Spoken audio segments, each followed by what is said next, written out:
where they did not follow required procedures. End of quote.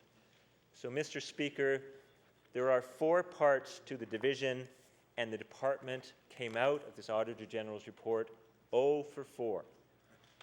Significant deficiencies in every one of the 4 parts of the division. And this government's response is a bill that changes the department's name. This is why more and more Nova Scotians are noticing the difference between the rhetoric of the government on the environment and the on-the-ground reality. Mr. Speaker, let me turn as another example to this issue of uranium. Where is the Minister of Environment on the fundamentally environmental issue of uranium? Nova Scotia has had a uranium moratorium since 1981. The price of uranium has meant that nobody was really interested in exploring for it anyway. But now that the price is high, the interest has returned. So the question is, will the moratorium hold or will it not? Now, on this issue, which is fundamentally an issue of the environment, we would expect the Minister of the Environment to be leading the way, just as the government of British Columbia has done. But what we have instead is virtual silence. The lead on the file is being taken by the Minister of Natural Resources, whose job it is to promote mines and mining in the province, Mr. Speaker. We expect the Minister of the Environment to speak out on this issue, but he does not speak. And when he does speak, all he does is voice support for the position of the Minister of Natural Resources. Mr. Speaker, it used to be said until only a few months ago that Nova Scotia was the only jurisdiction in the country with a uranium moratorium. But it's not true anymore. Others are joining us. The Inuvialuit government in Labrador, which has self-government over certain aspects of natural resources, has declared a moratorium on uranium mining. The government of British Columbia recently adopted a uranium policy that for all practical purposes is a moratorium, Mr. Speaker. And just last week, a certain political party in New Brunswick called for a moratorium on uranium mining in that province. Was it the New Brunswick NDP, Mr. Speaker? Well, yes, but that had happened previously. Was it the New Brunswick Liberals, Mr. Speaker? No, it was the New Brunswick Conservative Party. And their critic on natural resources said it is well known that uranium mining is dangerous and that there ought to be a moratorium on uranium mining in that province. That was the Conservative Party of New Brunswick, Mr. Speaker. Now, who's right, who's wrong, Mr. Speaker? Like most public policy issues, it's far too complicated to say there's only one right answer and everybody else is wrong. But what I will say, Mr. Speaker, is we expect the Minister of the Environment in this province to speak out in defense of the uranium moratorium, and instead we get a bill that changes the name of his department. Another example, Mr. Speaker, the burning of tires, which the minister will occasionally claim as one of his victories. He made a decision that we're not going to burn tires in this province. There was a proposal to do so at the Lafarge plant near Brookfield, Mr. Speaker, and I went out to that plant, and I must say that it's a very high-caliber, sophisticated operation, people who know what they're doing, meeting world competition for their product, Mr. Speaker. But what they need, in addition to the feedstock, of course, Mr. Speaker, is fuel. And they had proposed that they could burn Nova Scotia's tires in their kiln in order to generate the heat that's necessary to create their product. Now, Mr. Speaker, it is a complex issue, and this minister said that he would not permit tire burning in Nova Scotia. But, Mr. Speaker, what happens to Nova Scotia's tires? Just because we're not burning them at the Lafarge plant in Brookfield doesn't mean they evaporate into thin air. what is happening to the nearly 1 million tires that Nova Scotia generates every year, Mr. Speaker? Why? They're being burned. Now, if the Minister of the Environment really believed that burning tires is harmful for the environment, one would think that he and his department would come up with another solution to this mountain of tires that this province generates every year. 1 million tires, one tire every year for every man, woman, and child in the province. Mr. Speaker, the problem is we don't know what to do with them. An enormous mountain of tires every single year, and most of them are burned. The only difference is they're not burned in this province. They're trucked out and they're burned in Quebec. But if it's not the right solution for Nova Scotia, Mr. Speaker, I doubt it's the right solution for Quebec. But it is very much a case of out of sight, out of mind. But instead of dealing with the issue, of recognizing that this mountain of tires is being burned, we get a bill that changes the name of the department. Pesticides, Mr. Speaker. We expect leadership from the Minister of the Environment on the pesticides issue. This caucus, the very fine member for Pictou West, has brought forward a bill for the government's consideration that would permit municipalities to pass bylaws regulating the use of pesticides. Now, we all know, Mr. Speaker, that such a law came into effect a number of years ago, but it applied only to the Halifax Regional Municipality. HRM did indeed pass such a bylaw, and pesticides are, for the most part, not permitted for use, at least cosmetic use, in this municipality. And the other municipalities, with the support of the Union of Nova Scotia Municipalities, has asked for the same power, and we in this caucus, Mr. Speaker, want to give it to them. It's another good idea.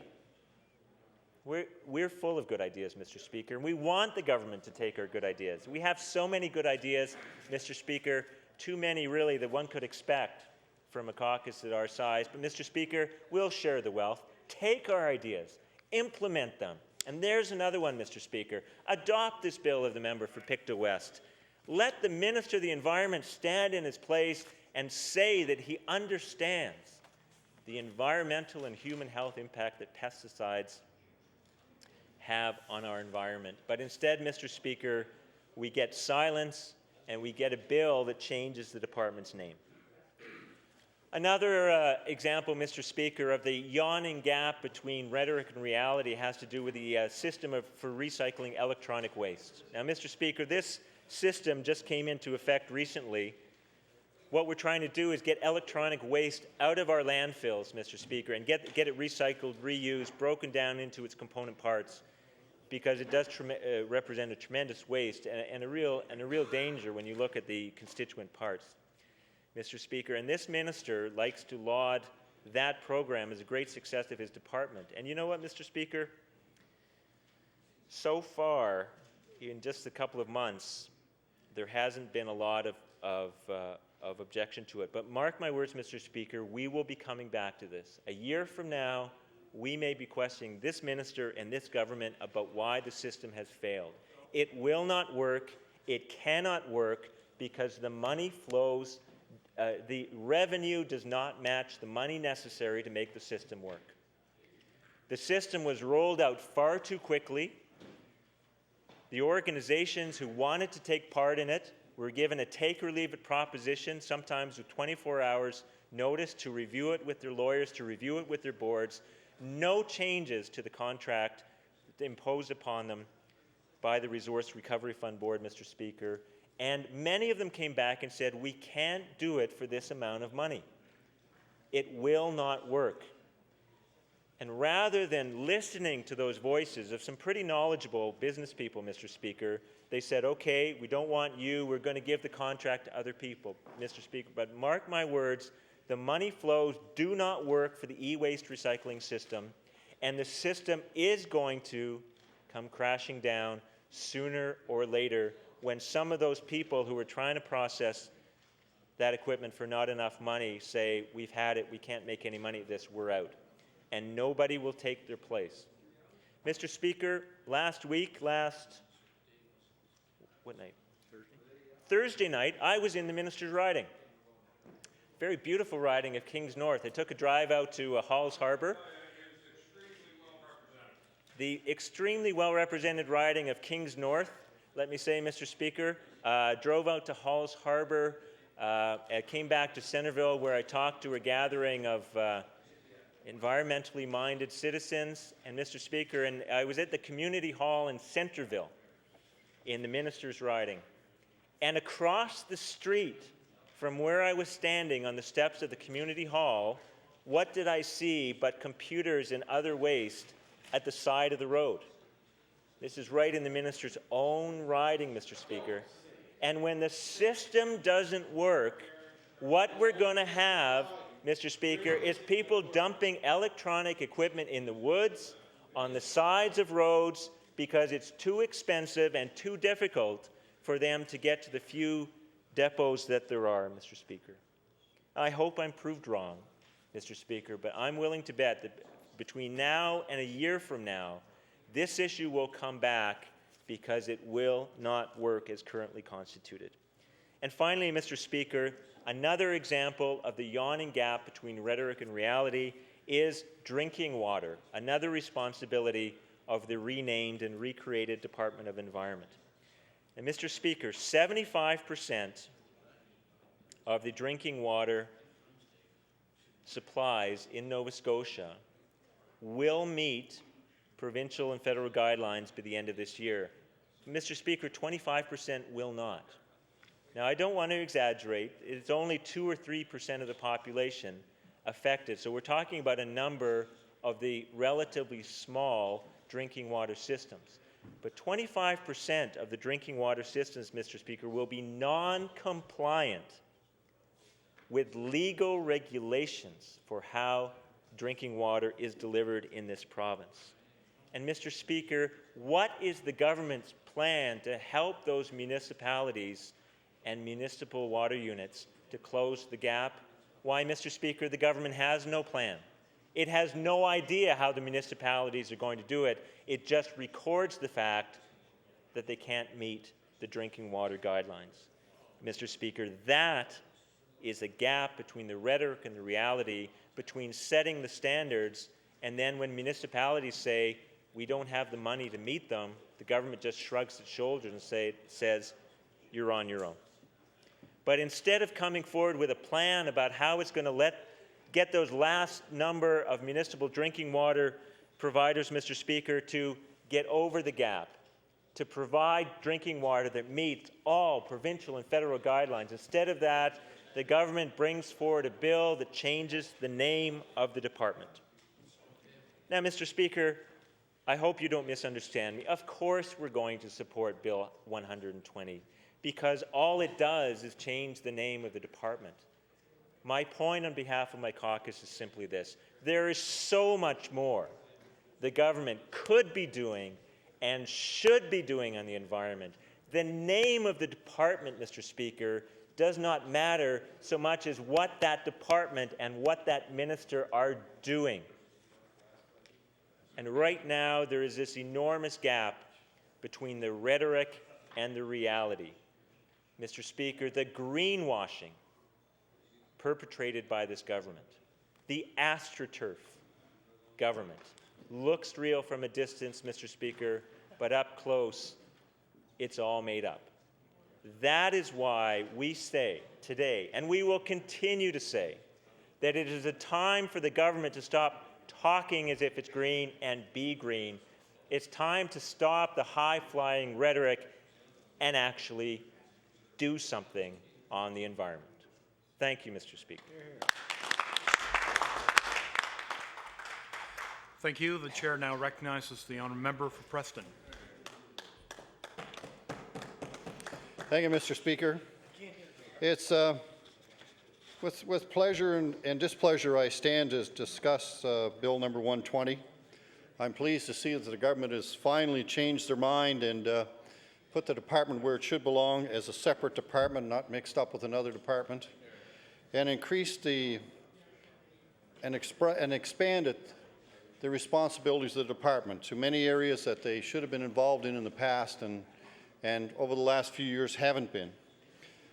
You know, as we go through life and we see the changes, and 15 or 20 years ago, and I've said this in this House before, the environment really wasn't a major issue to us here in Nova Scotia or anywhere in the country. But it's becoming very obvious that the environment's one of the key things we have that we have to look after, we have to protect, and we have to improve as time moves forward. If not, civilization as we know it will change drastically. And unfortunately, I haven't seen the present government do what they need to do to start this very important work. They've come forward with a bill that ties in the economy and the environment together. I think that's long overdue. And it's becoming obvious that, and has become obvious years and years ago, that the environment and the good economy are one and the same. And it's nice to see that the government has done that. However, at the same time, in estimate debate with the minister, I asked the question why the Resource Recovery Fund Board, in their great wisdom, and I question their great wisdom, and I have, and I always will until there's a major change there, has stopped collecting cardboard. And his answer was, well, we've got, they didn't really need to collect it, and since then the department has sent me a letter back that says the municipality's now collected at curbside, but if you move or get some major appliances and you're trying to chop up this cardboard into a small little package and tie it all together, a lot of people don't bother. And therefore, some of it goes in the woods, to illegal dumps with some of the other things that I'll be talking about later, which we have in our area, unfortunately. Because of some remote areas, easy access to them, that people can dump things. And then they just took the cardboard away from the Resource Recovery Fund Board, took it away from the Enviro depots. Now, the Enviro depots didn't make very much money on this cardboard.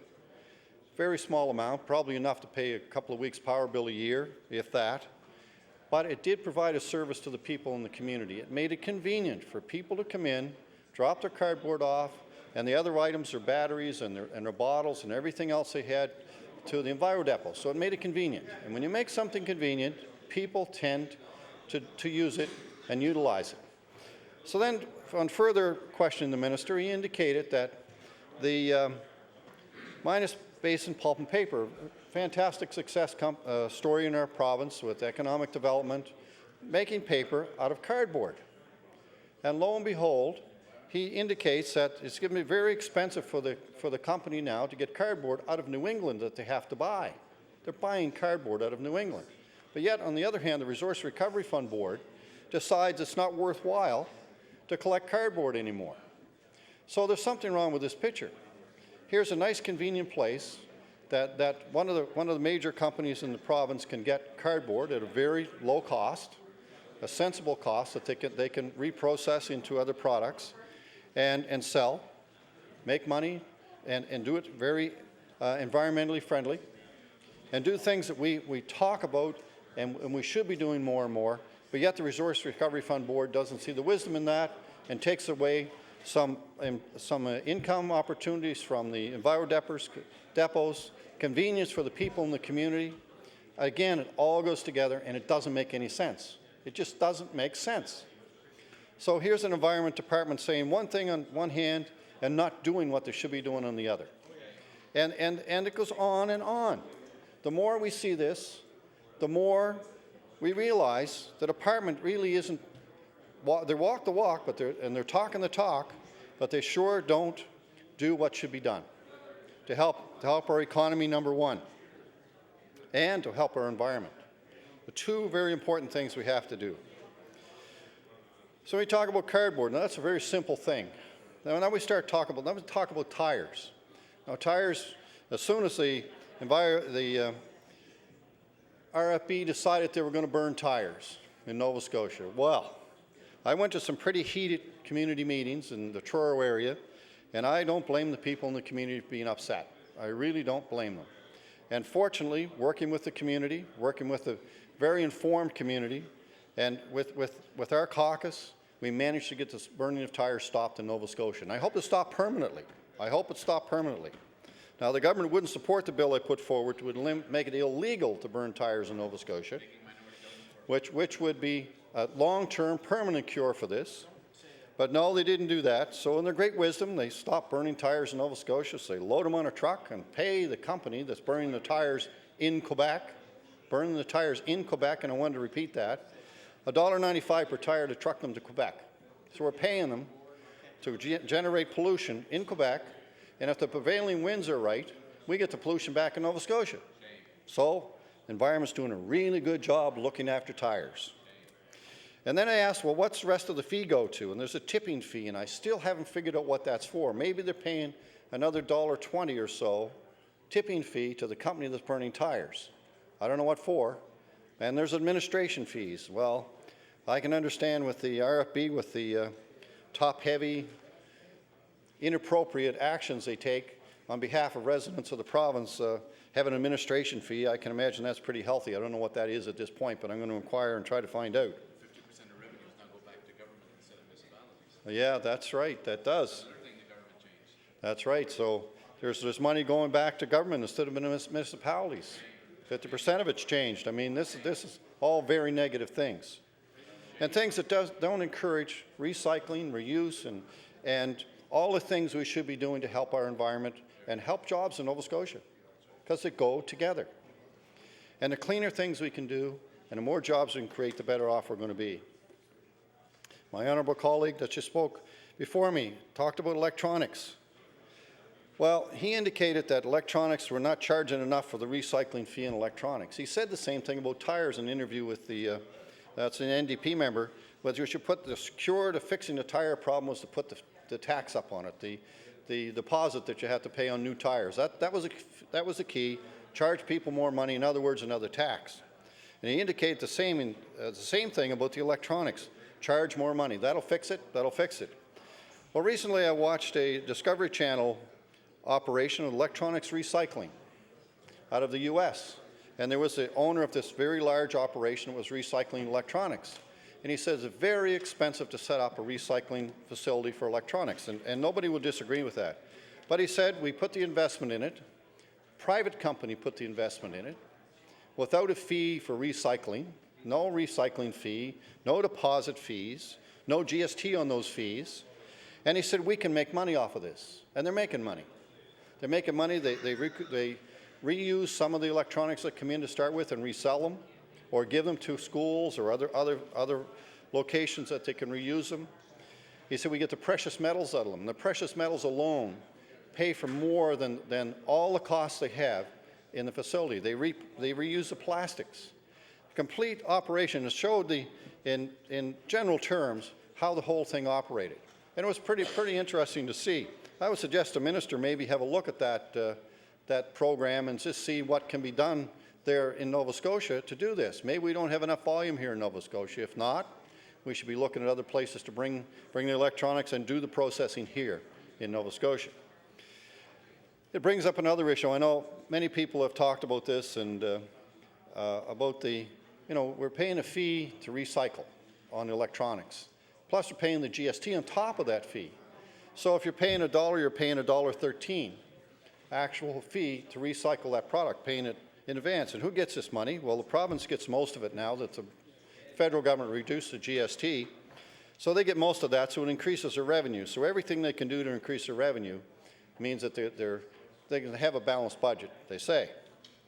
So, but it's another tax on the taxpayers. It's another burden. So as we go through all these things and we see exactly what's transpiring, the Environment Department, I don't think, and I think majority of Nova Scotians don't believe that they're doing what they could be doing to really help our environment.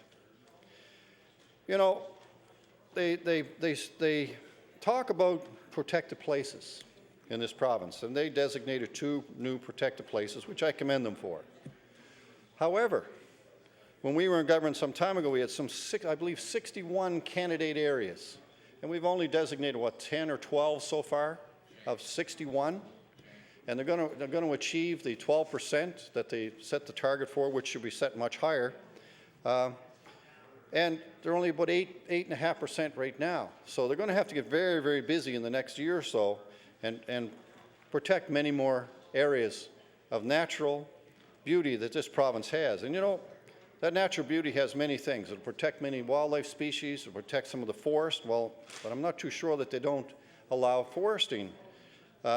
Forest practices, clear cutting on these protected areas. I'm not convinced of that, but I wait and see if that transpires or if they're already clear-cut before they announce and protect the places. But even though they still allow clear-cutting on wildlife sanctuaries, and I can give you an example of that.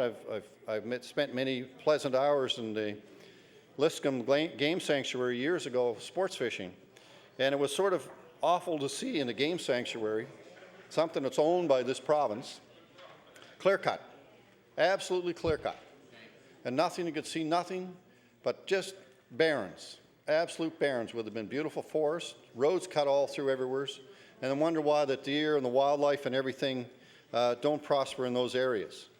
It just doesn't make sense. And these are the sort of things the government really has to look at.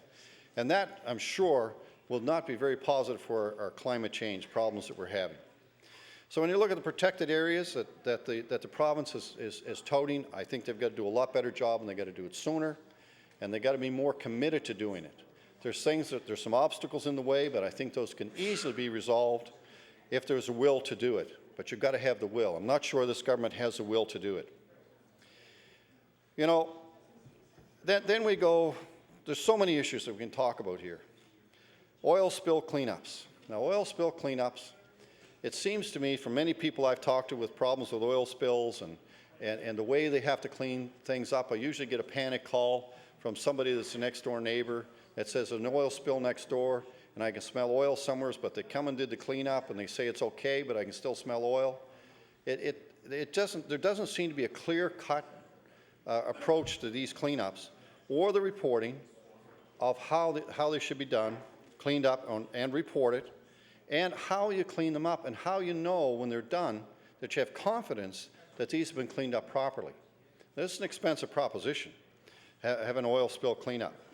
And, you know, when I was on regional council, there was one oil spill in particular that they identified, and luckily they identified it immediately, and it was, I believe, 1 kilometer or 2 kilometers in the sewer pipe before they found it.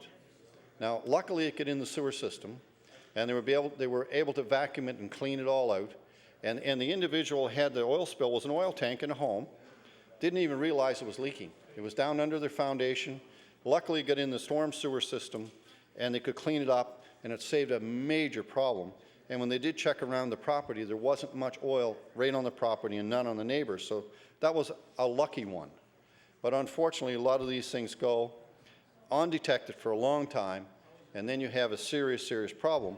And when you look at the approaches and the people that have run into these problems, and I've talked to many of them, there's no clear-cut answer to it. And when you look at the reports and if someone comes in, you get a consulting company come in to do core samples, check the samples, and you work through the whole process. Each time it seems to be different when you're talking to the individuals, and if you read the documentation they have, each time it's different. And that shouldn't be the case. It should be a clear-cut, straightforward way that you document this information and you move forward.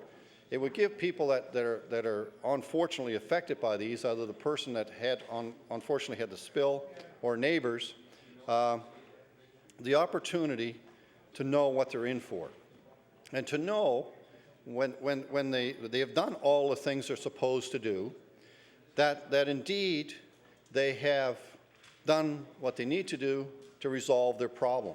But if you don't know what you've got to do to resolve your problem, you can't possibly ever get it resolved. And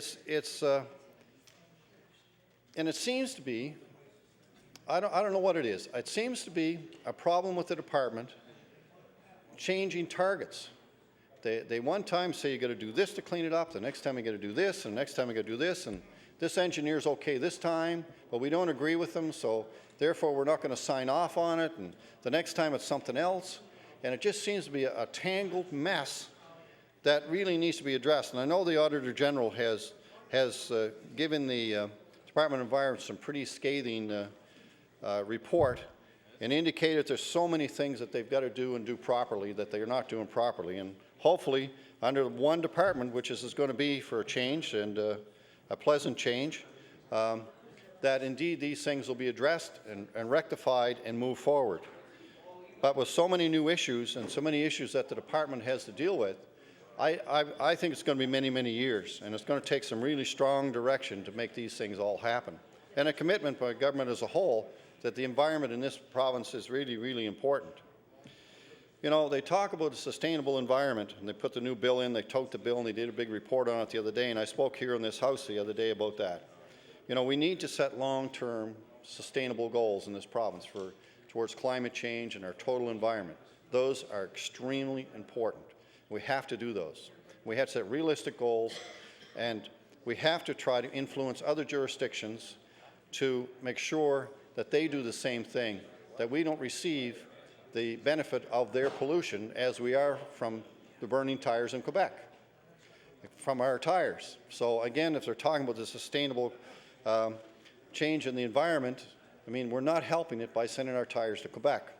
So when you look at it that standpoint, but as we work towards those major goals, those long-term goals that we have to achieve, we really have to achieve those, we're not doing anything for the immediate problems. The immediate problems we have. Number one, if we can stop burning a liter of fuel of any type in this province and a net loss of 1 liter of fuel not burnt in this province, we're gaining, even though it's a small gain. And I can't understand why the province, directed by the department, worked with the Department of Environment, doesn't come forward with the same sort of system. Doesn't have to be the same thing as they had in the 70s when we had this so-called oil crisis and energy crisis where there was going to run out of oil. We didn't run out yet, but it was a crisis created probably by the oil companies to make more money. But regardless of that, the government had enough wisdom at the time to come out with a program that would help insulated homes and improve homes and properties that would reduce the amount of fuel that's burnt in the homes. And that's the easiest thing we can do in an immediate basis to ensure that we reduce the amount of our reliance on fuel of any type. Now, most of our homes in the province are heated. 60% of our homes in this province are heated by oil. And the solution was, you know, the government came up with this huge, wonderful plan under Conservative Nova Scotia. Well, we can fix that because we'll put new furnaces in the house to burn more fuel. So that really was their cure. So they bought more efficient furnaces. I agree that more efficient furnaces is an improvement. But when the oil company adds money to the program too, so you can buy a furnace from them to burn more of their oil, you're not really gaining. It would have been a lot better, instead of having the 10% allowance they have for solar panels, to increase that allowance to 50 or 60 or 70% and really do something to reduce the dependence on oil in this province. But no, we still have 60% of the people in this province burning oil. The national standard is, the national average for oil heating in homes is 12%, and we're at 60, 5 times higher than anywhere else in the country. So it really shows the government is not interested in getting rid of our dependence on oil. And if we don't get rid of this dependence on oil, we're going to be a long, long time before we ever affect climate change in this province. You know, it's the old adage, I remember when I was going to school, supply and demand. At that time, if the demand was high, the price would go down. But in reality, that's what they taught you in school at that time. But reality is that the demand is high, the price goes up because everybody wants it and they're willing to pay for it. And that's what we have with oil today.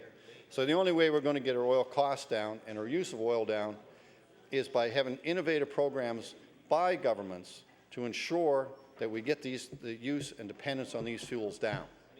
And it doesn't take much. If each family in the province could reduce a little bit, and with the help of programs, because we've got a lot of people in this province that can't afford to do anything. I've got seniors in my area, and I can say everyone in this room would be the exact same thing. Seniors that are very concerned about heating their homes this winter.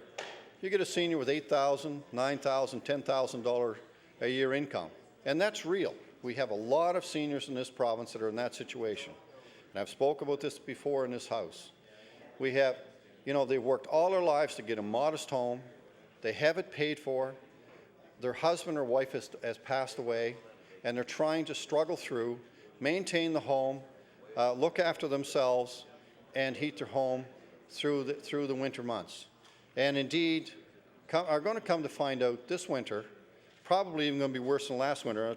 I don't have oil in my home. But when you talk of $1.17 a litre now for furnace oil, $1.17 a litre, And if you've got 1,000 liters in your oil tank you need to fill, that's $1,170. $1,170 to fill one oil tank. And I know many people that don't have their homes well insulated, can't afford to insulate them. That's every 4 weeks. Now 4 weeks. Now our winter lasts a whole lot more than 4 weeks. So if you could take 1 month, we would just say a month is 4 weeks, and some months are a little bit longer than 4 weeks, but 4 weeks, $1,100. So we get 5 months of that. So 5 months at $1,100 is $5,500 if the price don't go up. So if you're making $8,000 a year, you're faced with a $5,500 oil bill, and you'll probably be more than that before it's all done. You've got to maintain your furnace on top of that, which you can't afford to do, probably not. That means your efficiency of your furnace will drop and your oil consumption will go higher. You can't afford to insulate your home because you're paying all the money in oil.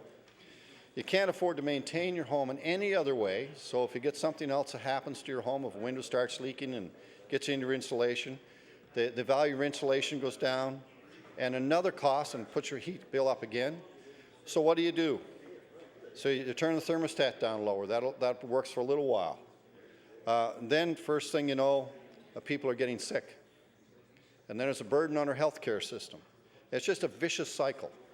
We've got to help people in these situations. We've got to help the families with 2 wage earners and children that are low income earners in this province to look after their homes and make sure they can afford to heat their homes. To raise a child in this province today is extremely expensive. And add the cost of energy that we have to now, and the fact that we have to, our economy is based on vehicles and moving around. And if we don't really look after this, what's going to happen to our economy? I talk about the cost of diesel. There's some discussion and question period about that today. As the cost of diesel goes up, so does the cost of transporting our food. And everything else we do, the cost goes up. So if you add a couple of dollars onto a shipment of one item, on each item a couple of dollars, and that goes on the item, and you put those items up over time, we're going to be faced with very serious inflation in the next few years if this trend in the oil industry continues and our dependence on the oil in this province continues. So it's a vicious cycle. And we've got to break this cycle. And the only thing that's obvious you can do immediately is to put a program in place to help insulate homes in this province and remove the need for oil to heat homes. We've seen the government come up with their really aggressive windmill property tax program. It's the most aggressive thing I've ever seen. They're going to charge property tax on the label on a windmill. If the windmill says it's 5 kilowatts, that's what they pay property tax on. Whether the windmill is running or if it's not, it's going to be on that 5 kilowatts. It's a regressive taxing. It's going back to the old machinery tax that was finally eliminated that deterred any manufacturing in this province. So these windmills, the windmills themselves, should be property tax exempt. They should be exempt. So it would encourage people to invest the money in them. Put property taxes on the buildings associated with them and the land associated with them, but the windmills themselves should be property tax exempt. But no, the government has great wisdom, so they give a tax credit to the people that were already in place, and they decided anyone new in the industry, well, they'll have to deal with it. You know, if we don't get serious about renewable energy in this province, with windmills and solar panels and wave energy or anything else that innovative people can come up with, this province is going to flounder. It's going to be a major, major problem because industry operates on low-cost energy, but low-cost energy can no longer be coal that isn't burned properly and the emissions put back in the air that are very clean. We can't do that anymore today. We have to do things that ensure that our environment is clean. We have to make sure we have renewable energy in this province, and we can be leaders. We can be leaders. One of the reports that David Suzuki Foundation put out recently. Will the honourable member please allow an introduction? Of course. Thank you. The chair recognizes the honourable member for Dartmouth South, Portland Bay. Thank you, Mr. Speaker, and I appreciate the chance to make this introduction. I draw members' attention to the West Gallery, where we've been joined by Kelly Wilson, who is the Executive Assistant to the Member of Parliament for Halifax, and also is the spouse of the official leader of the opposition, and Catherine Jodry, who is the constituency assistant for the member for Halifax Fairview. And the third person doesn't want to be introduced, but I just want to say that she's a longtime volunteer in Dartmouth North, and we're very pleased to have him. So if you'd stand and be warmly welcomed by the legislature.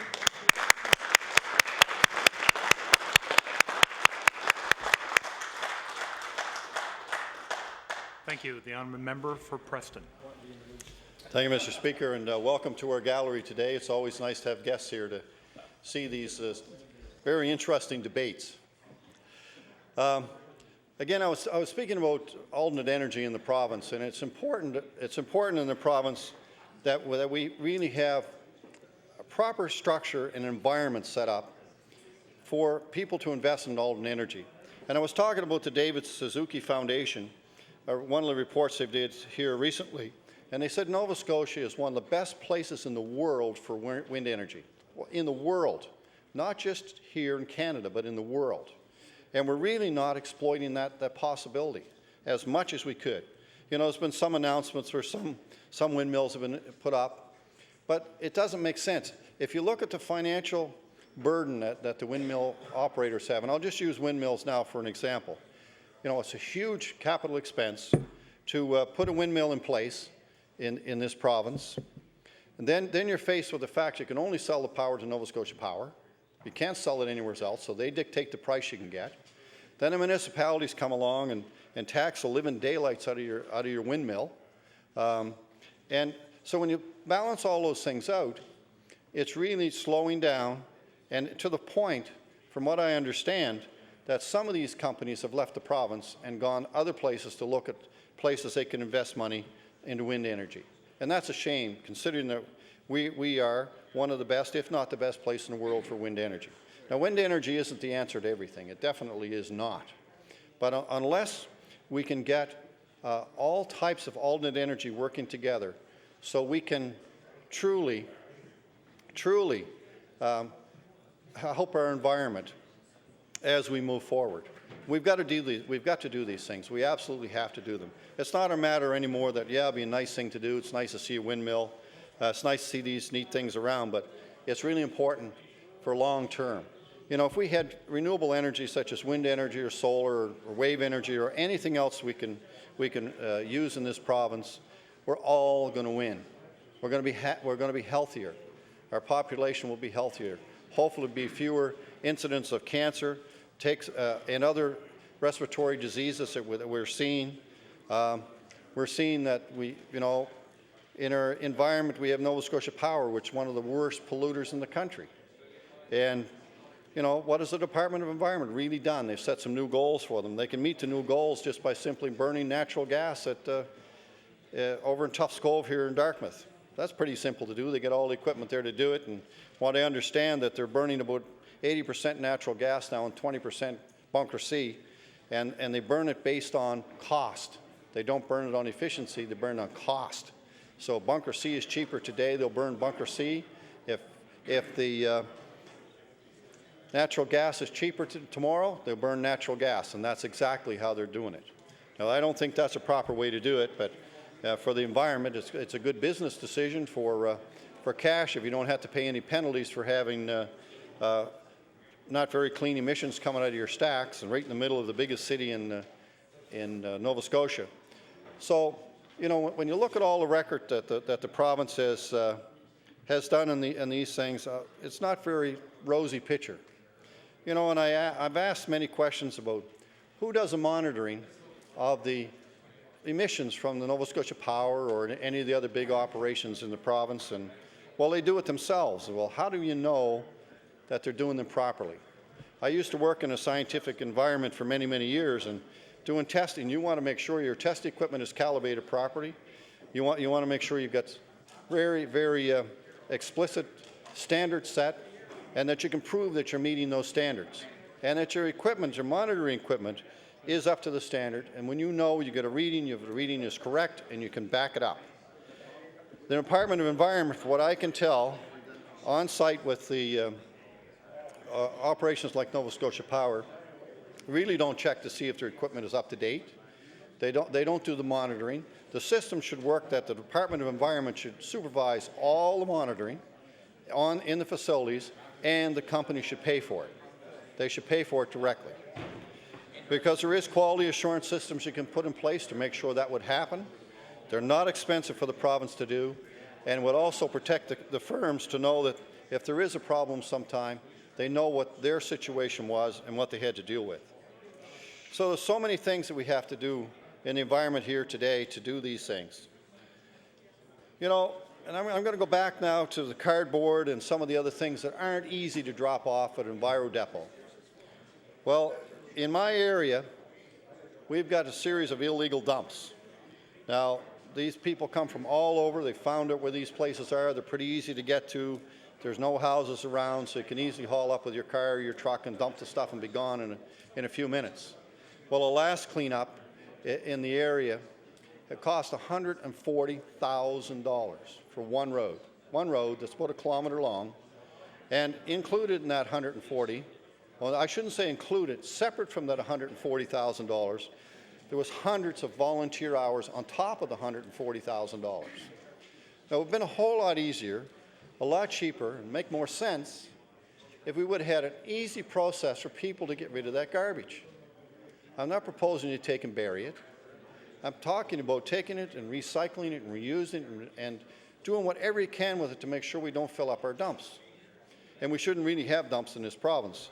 But until we get the technology in place and the will by government to ensure that we don't continue with dumps, they're going to be something we've got to deal with, unfortunately. But when you look at all the things that are now emptied into dumps, there's very few of those things can't be recycled if you have the will and really put the effort forward to do it. It's you know, we're a long ways from where we need to be.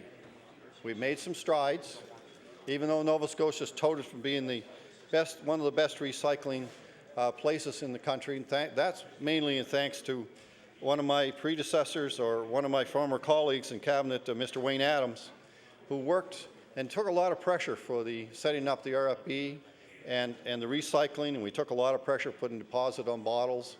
And we can take and see that those things have really worked. They have worked, but they're stalled. The whole thing is stalled. And what's happened, instead of us really moving forward and improving these things as time goes on, they have actually slowed down. And there's no new innovation. I mean, the Enviro depot should be doing many more things. I mean, they should be taking propane, the expired propane tanks. They're not difficult to deal with. Even if RFB had to come along and say, okay, we're going to train the people how to look after these things, and we will provide to you the enclosures to put them in so they're safe until they're taken away and recycled. And I recently had my propane tank refilled at a local establishment, I won't name here, and they were taking the empty propane tanks. And I said, what do you do with them? And the gentleman replied, well, there's 10 years here that you can use the tanks, but we ship them out of the country, and they're good for 20 years. They refurbish them, put them back on the shelf again, and they're used for 20 years. So if there's used in another jurisdiction for 20 years, why can't we look at refurbishing these propane tanks here and using them over again and over as long as they're safe and they're properly regenerated into another product? Again, more jobs for Nova Scotians. Really, really simple. And the price of steel today in those tanks is getting to the point they're worth more for scrap than they are when you first purchase them.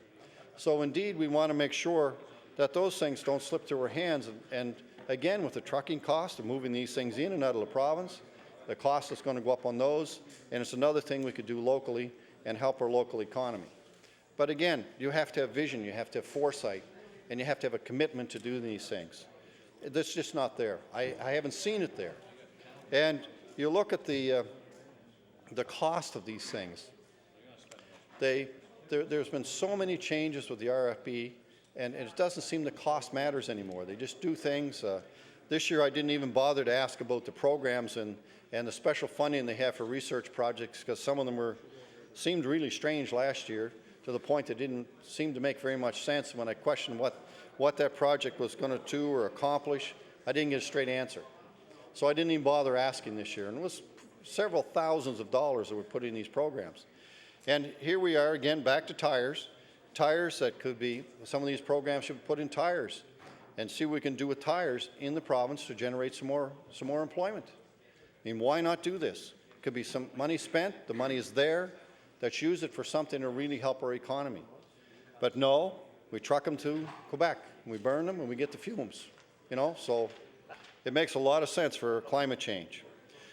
You know, I could talk a long time about the problems I think we have in the environment. I believe that people in the province and this country are slowly starting to realize that we have to be very, very careful with what we do with our environment. You know, one time people would change their oil and dump it on the ground, and there would be. People realize you can't do that anymore today. And that oil can be reused, and we're seeing that being reused in many, many ways. And we have to do more of these things, more things that makes it safer and a better future for our children and our grandchildren and our great-grandchildren. Because that's what we're talking about as we move forward. But we have to have the commitment. You know, the government talks about it. They put this new Sustainable Environment Act in, and a lot of lofty goals there, but most of it hasn't even been started yet. Some of the things may or may not ever happen, but at least there's something there. There's something there. So hopefully when the government changes after the next election, that we're going to see a real commitment to the environment for a change. And that's going to be, you know, that's overdue. And from what I'm hearing from people in the community, they can't wait to go to the polls. So it's going to be interesting when all this transpires and goes through, and we see what happens. But we've got to go back to the basics. We have to go back to the basics. We have to go make things easy for people. We have to educate people on when we make things easy for them. And we have to try to do everything we possibly can to put more jobs and more work in Nova Scotia using the resources we have. And those resources could be moved in here, like the propane tanks are. They're not made here, but they can be used here again.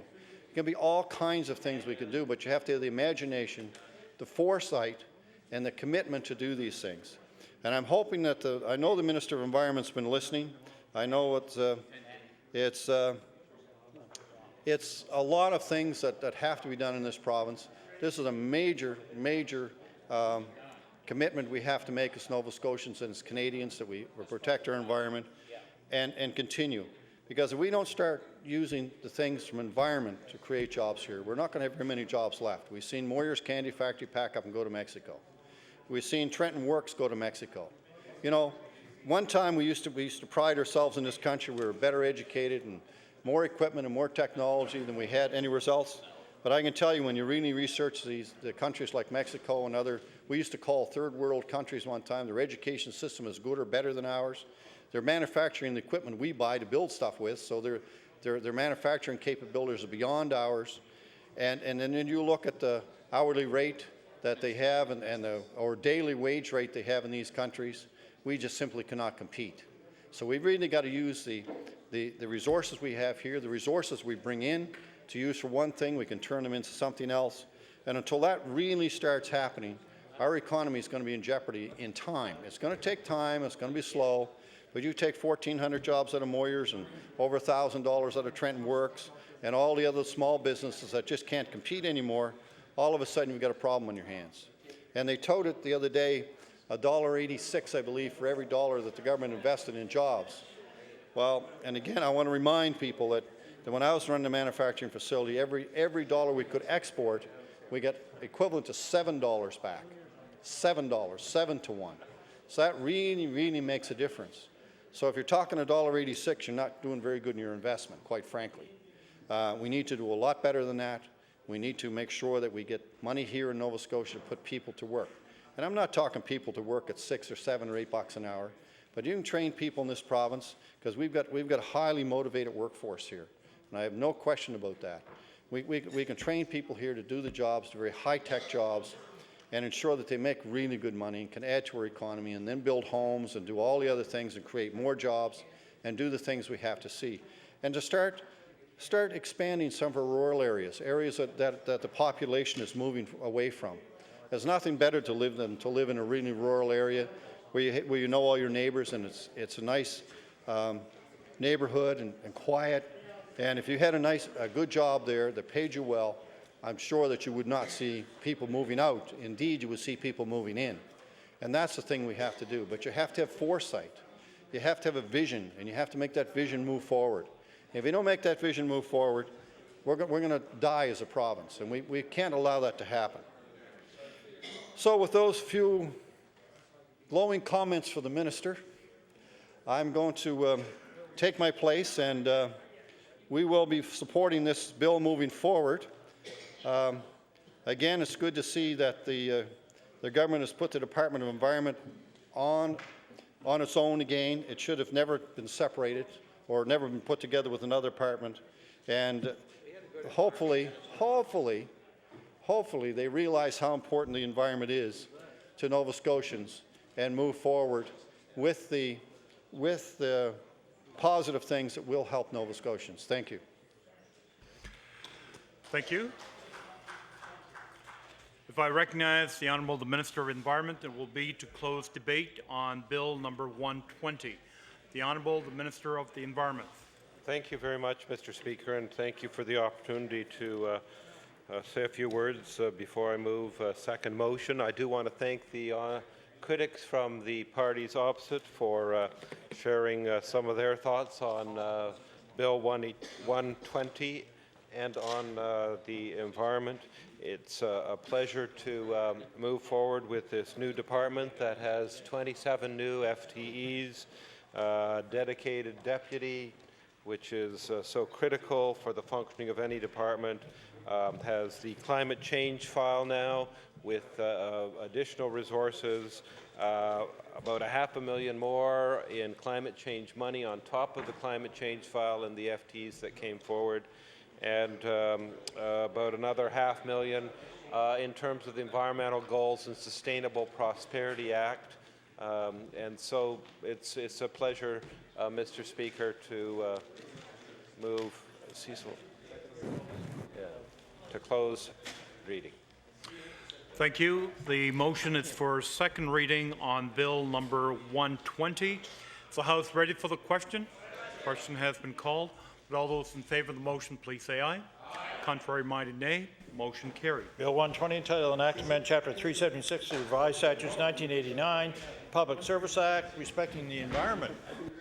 Order that this bill be referred to the Committee on Law Amendments. The Chair now recognizes the Honourable the Deputy Government House Leader. Thank you, Mr. Speaker. That concludes the government's business for today. Thank you. The Chair will now recognize the Honourable the House Leader for the official opposition. Mr. Speaker, we will be calling for business after question period, Bill 139 and Bill 62. And the hours tomorrow will be from the hours of 2 p.m. to 6 p.m. I say we now adjourn, Mr. Speaker. Thank you. The motion before the House for the House to rise and meet again tomorrow at the hour of 2 p.m. Is the House ready for the question? Question has been called. All those in favour of the motion, please say aye. Contrary minded, nay. Motion carried. We have now arrived at the moment of interruption. The adjournment debate has been chosen and announced earlier. Therefore, it be resolved that the government conduct further research into the potentially devastating effect on the lobster industry in the province before listing cuss as a species at risk. The Chair recognizes the Honourable Member for Shelburne. Thank you very much. Thank you very much, Mr. Speaker. I find it very interesting to search for a word, but we're surrounded by water. We're in the Nova Scotia seabound coast, and we also boast of Canada's ocean playground. And for me to be in that geographical area, I would think that I question why I'm actually standing here, because a few days ago on May the 6th, and I'll table this resolution, I table a resolution that the House support fishers in rural communities requesting further review before the cuss is named an endangered species. And I'll table that particular motion. And I was particularly set back, or if not shocked, Mr. Speaker, for us to be surrounded by water, and we talk about the sea-bound coast, and this is our ocean playground. So we should understand that by having this particular fish on the endangered species, the potential impact that it's going to have on coastal communities. And I was somewhat surprised, again, as the debate went through the House. We had the budget estimates the other day, and the Minister of Fisheries for the government stood and explained that he was in total support of this. So I put that question out there. Why is this lack of support? And to me, it should be unanimous. There's 3 points that I want to point out here tonight, is that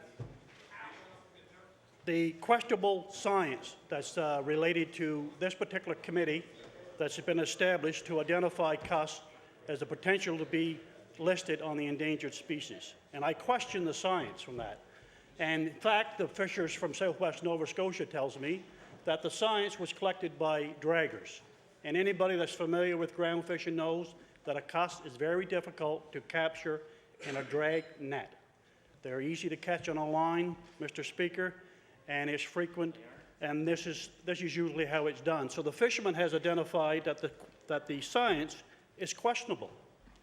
And I also pointed out last week that the consultation process, and in my office, there's a blackboard with a certain date on it, and the date reads November the 27th, 07. May not have any meaning to anybody here who's listening to me tonight. But if you talked about that date, in southwest Nova Scotia, or the people in the coastal communities, it has a very important date. In fact, that was the beginning of Southwest Districts 34 and 33's lobster season. And the people that goes around and consults with people and they ask for stakeholders' input, they suggested that this was a date that they wanted to have some consultations with fishers. And I question that. I question how many people was at New Brunswick, Mr. Speaker, not in southwest Nova Scotia, in New Brunswick on that given day when we all know the importance of the lobster season, especially the beginning. And the point that if you agree with on the two previous points, that the science is correct and that the consultation process has been followed, there's one point that we all must get. And I'm going back to, I heard of no when I entered that tabled that resolution, and I was startled. I was startled because I don't think that that member in this House understands the major economic impact that that is going to have on listing the cuss endangered species. And the point that I want to make here to the members present in the House tonight is simply the loss of the fishing ground. And when you have roughly less than 1,000 boats, and 1/3 of that, Mr. Speaker, I suggest will fish the deep waters, and as the winter months approaches towards Christmas, we all know that the ocean starts cooling down. And that 1/3 of them 1,000 licenses in southwest Nova Scotia, they make a decision. And the decision is, are we going to go near shore, or basically land our traps, or are we going to go and try to be successful, and we're going to try to follow the lobsters as they migrate off? And a lot of them makes that decision to follow the lobsters as they migrate to deeper water. It just so happens to be where the cuss are located. And this is what's crucial, is because it's by accident, an incidental catch, the cuss is entrapped in that particular situation. And the fishermen, this has been going on for generations. This is not something that happened yesterday. And the other thing I want to point out is how we can be so easily overwhelmed by these conditions that almost mysteriously float down from Ottawa. And I want to take you back, Mr. Speaker, to a particular press release that I issued in October the 12th, 2007, it talks about incidental catch of scalpings, which is another accident or another fish that accidentally goes in a trap. And this has been a bait fish for generations, not yesterday. This has been going on for generations. And it just so happens that this year, DFO parachuted a condition in the fisherman's license that you cannot no longer have scalpings in your catch, and you must release them immediately. No consultation, no input from fishermen, and this is one of the prize baits that all fishermen that use. And to me, it has no commercial value. There's no consumer that uses it for food. It's only directed towards bait. And again, I want to table that because to me, whoever's making these decisions needs to be held accountable. And there's the point. You want to make them people, you put your job on the line and say, I'm making this decision, I'll put my job on the line when I say that this is going to have a major impact on the coastal communities in southwest Nova Scotia if this is on the endangered lists. The economic impact, is that what we need to understand? And for that person to stand here a few days ago and say no, does not understand that. And this is what the debate tonight is. And I suggest to the minister that by August, this committee is waiting for consultation from the stakeholders. And I would be very pleased. In fact, I'm going to suggest that we may want to retable that resolution and just show that after that particular member understands all the information, that we'd have a unanimous support of a resolution going to that committee. And when they understand that the House of Assembly has fully endorsed that this would be in danger to go down that particular route, they would get the message. And I can't emphasize this enough. And the part that I'm going to finish on, Mr. Speaker, I've only got a few minutes later, and if we infringe upon Southwest Nova's fishing grounds, and we basically push that fleet in by a half or one-third of their fishing grounds, we are going to have trouble. And I looked around and I said, how can I explain an example of this? And to me, it was obvious. If we took this particular room, and we have divided it off here basically in a reasonable manner, and we asked the governing party now to come over and come on this particular ground here, I think we'll have some chaos. I don't think we'd have harmony. And I think we would understand the importance of spreading that fleet out and making sure that everybody is going to have a benefit. And I can tell you right now, and I'll challenge anyone in this House, that this will not go in our coastal communities. And what we need is a unanimous support not to have that listed. And what I'm suggesting is that and I think everybody gets the point about the fishing grounds here. So I want to just thank the opportunity, and I look forward to the minister's response to this particular topic, and I look forward to introducing that motion again in this session, and I'm confident that we'll have unanimous support. Thank you very much.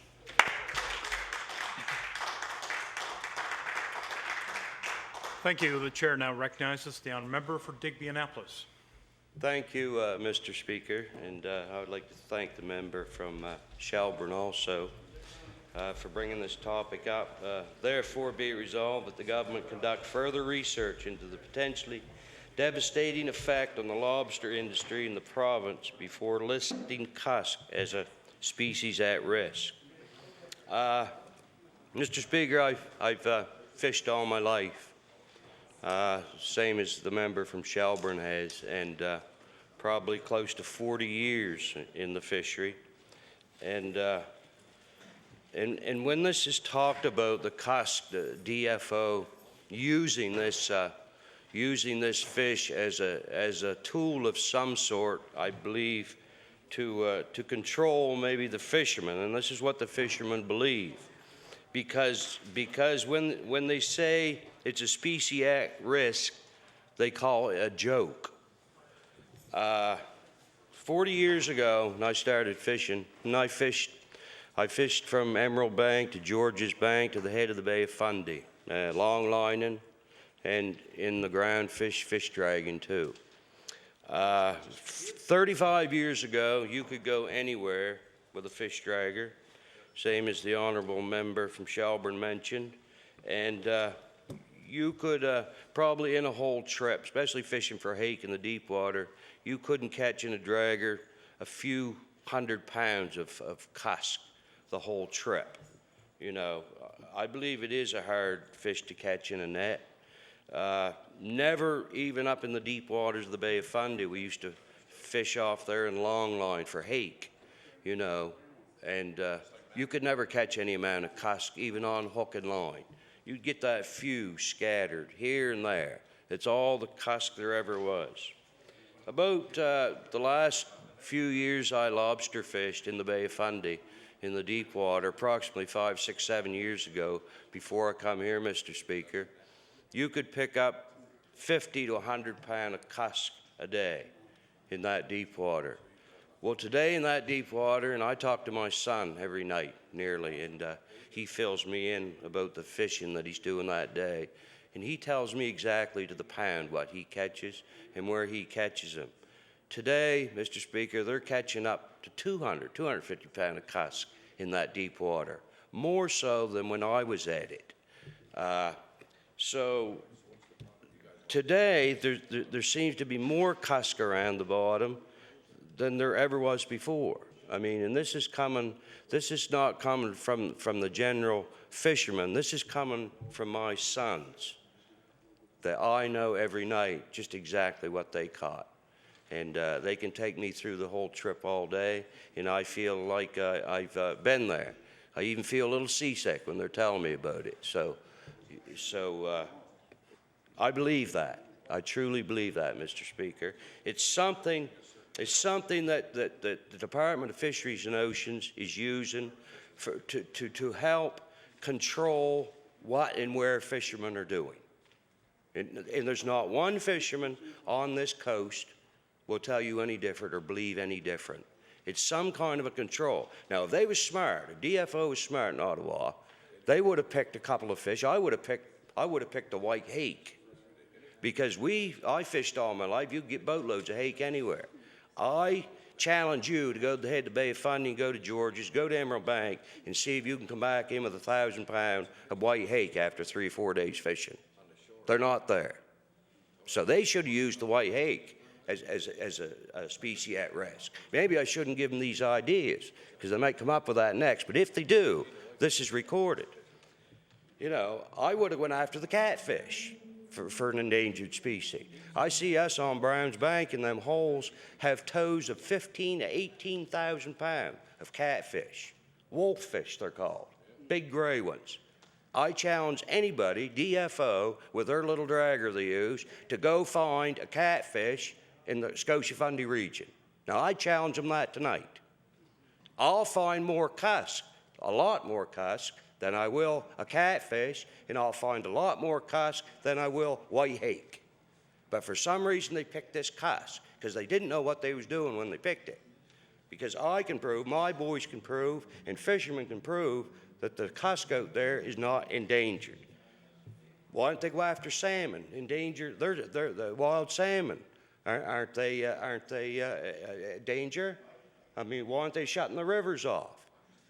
If they want to do something, if the Department of Fisheries wants to do something, they better look at the seal population off of Nova Scotia. 400,000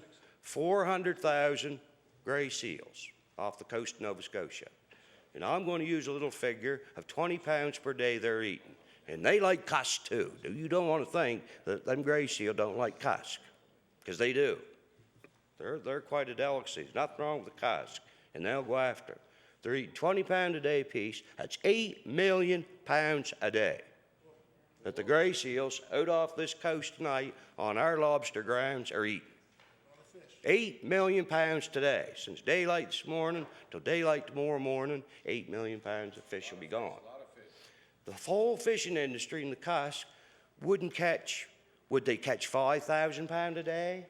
And 3/4 of them, my boys catching them in the shoaler water, they're not hurt. It doesn't break their sound in the shoaler water, so they throw them back over. And the way they take off, just like an eel. So the fishermen call this a joke. Well, that's how I'm kind of telling it, Mr. Speaker, because that's the way it is. It's not really a joke, but to them, it's a joke. Why would the Department of Fisheries do something like that? To pick this cusk so they can control where the lobster fit. The only fishery, the only good fishery left in Southwest Nova from Halifax around to Digby that there is that a half-decent living can be made. And the great wisdom of that Department of Fisheries and Oceans in Ottawa wants to get better control of that to slow that up a little more. That is, in reality, I believe, not me, that is what every fisherman in Southwest Nova believe. And everyone will tell you that this is going on. It's got nothing to do with that cusk. It's something they're using for that control over how them people are fishing that bottom out to the 50-mile line to catch their lobster. And like the member from Shelburne said, if they shove them all inshore out of that area, it's going to be a disaster. It's going to be a disaster to the inshore fishery, lobster fishery of Nova Scotia. And the lobster fishery is 2/3 of what keeps Nova Scotia coastal communities going. And DFO wants to get control of that somehow. They don't know how else right yet to get control of that. They can't do it through the licensing. Everything is good there. We got a quota of traps. We've got a quota of time on that we can do that fishery. So there's got to be another way they can get better control. So they're going to use this cusk to try to do that. And there's not a fisherman around this coast that doesn't believe that. Mr. Speaker, I think the only endangered thing in our waters right now, other than a few groundfish that are left in our coastal waters, and I'm sure that the fishermen are not going to hurt that because there's nobody out there directly fishing for groundfish anymore. So what's going to happen there is the seals is going to keep that down so bad until something happens to the seals, in which it will, I believe, nature will do something there in time to bring that herd down. It done it in Europe at one time, where 95% died off, and after that happened, the groundfish came back again. So I think we've got to go through that here. But in the meantime, if DFO has their way, before that groundfish ever returns to this province, that the only thing I can see endangered right now on the waters of the Scotia-Fundy region is the fishermen themselves. They are an endangered species, and I can see it coming. And it scares me so. I have 3 boys in the fishery that are earning a half-decent living in the lobster fishery, and I'm afraid they're going to lose that. So with that, Mr. Speaker, I'll take my place, and thank you very much. Thank you. The chair now recognizes the Honourable the Minister of Fisheries and Aquaculture. Well, thank you very much, Speaker, and it is great to be able to stand in my place tonight and speak about this very important topic that has been brought forward by the member for Shelburne. I know the member for Shelburne is very passionate about the fishery, as well as the member from Digby Annapolis. Both those guys I know have been involved in the fishery, have been fishermen all their lives, very successful fishermen. And Mr. Speaker, it's great for me as the Minister of Fisheries for the province to have both those guys as critics for the fishery. I certainly respect their input. I know my staff certainly appreciates the input that they give me and the department on issues dealing with the fishery. But anyway, Mr. Speaker, getting back to the issue of the cusk and the possibility of that being designated as an endangered species and what it will do to our fishery in the province of Nova Scotia. You know, I certainly agree with both those members as to the devastation that it could probably cause to the lobster fishery. As you know, Mr. Speaker, your area, the area you represent of Clare, the fishery is one of the most important things in that riding. And I know in Digby, it's the most important thing is the fishery, as well as Shelburne, and I can go to many other ridings. My colleague from Yarmouth is another one. The member from Pictou West, the member from Pictou East, the member from Queens County. All of us, the member from Richmond on this side, we all represent, and I do in Guysborough and Sheet Harbour as well. Big part of my riding right now is the inshore fishery and the lobster fishery. It's basically the only fishery. And I tend to agree with my colleague from Digby when he talks so passionately about the seal population. As he has said, we know that there's over 400,000 seals, gray seals in eastern Nova Scotia as well as down the South Shore now. You're even seeing them down through there. It's my opinion, I guess, and the opinion of quite a few people, that unless we do something with the gray seal population, that the fishery will never recover. Just in one of my communities, Canso, so I think 16 years ago, back in the early 90s, when they put the moratorium on the fishery down there, we had a fish plant that probably employed 800 people. Right today, that plant is being demolished, tore down. And at that time, I can recall I was on council for the District of St. Mary's and had attended many meetings down in Canso. And at that time, I know DFO and the science was all indicating that, in 5 years' time, 3 to 5 years' time, the fishery will be back, the cod fishery will be back, and it'll be business as usual again. But, Mr. Speaker, that hasn't happened.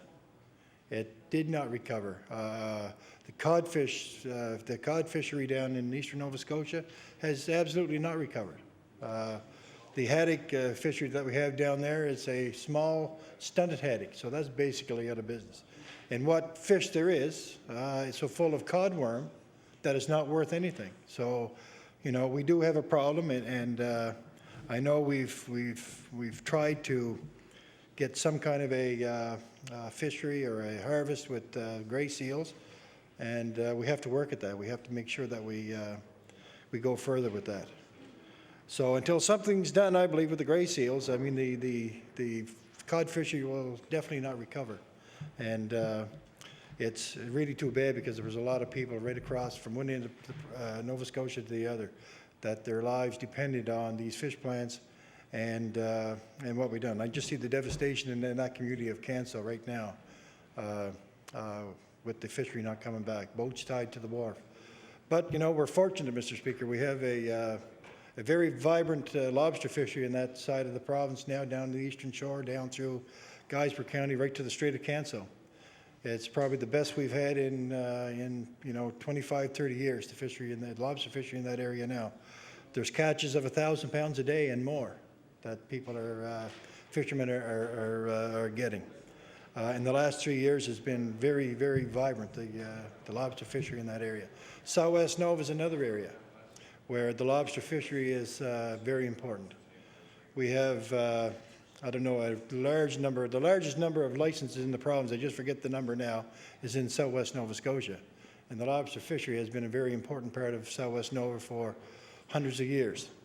So we know, as a department, and our officials know, and I know, and our government knows, that the lobster fishery right now is probably the most important fishery that we have. The lobster fishery right now is worth probably about $400 million a year in export sales, total for the province. It's the largest, I guess the fishery now in export sales is the second largest export that we have. It was number one for a number of years, but we were overtaken by natural gas a couple of years ago, and they now have the highest export value of any commodity that we have in the province of Nova Scotia. But our fishery is still second.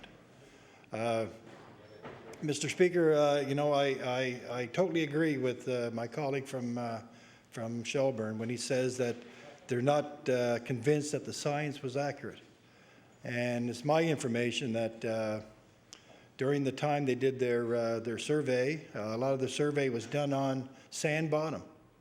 And if you're a fisherman or you're involved in the fishery, and you know that the cusk does not live on sand bottom. It lives on rocky bottom, rough bottom, where our lobster lives. So it is the fear is, I guess, if the cusk is identified as an endangered species, that the province or the lobster fishery will have to go to permits in order to be able to fish lobster in those areas. So that's very much a concern for us. And Mr. Speaker, my officials are part of the Committee on the Status of Endangered Wildlife Species in Canada, which will make the decision. It's really not DFO. I guess the decision from there, that committee, will go to DFO for a decision. My staff have been involved in many of those meetings, or pretty well all of those meetings that have taken place. They are monitoring the situation on a daily basis, and they will do whatever they can. They have recognized that the lobster fishery will be definitely hurt if that is endangered species. And like I said before, and like the member from Shelburne and Digby has said, that we're not convinced that the science has been what it should be. And we would like to see more science done before any decisions are made. We also want to see that the industry is made aware of what has happened and what is happening. And we have and we will continue to request DFO not to include cusk as a endangered species. So, Mr. Speaker, I guess we know exactly how important the lobster fishery is to us, the ground fishery in Southwest Nova, such that it is, and we do know that is going down.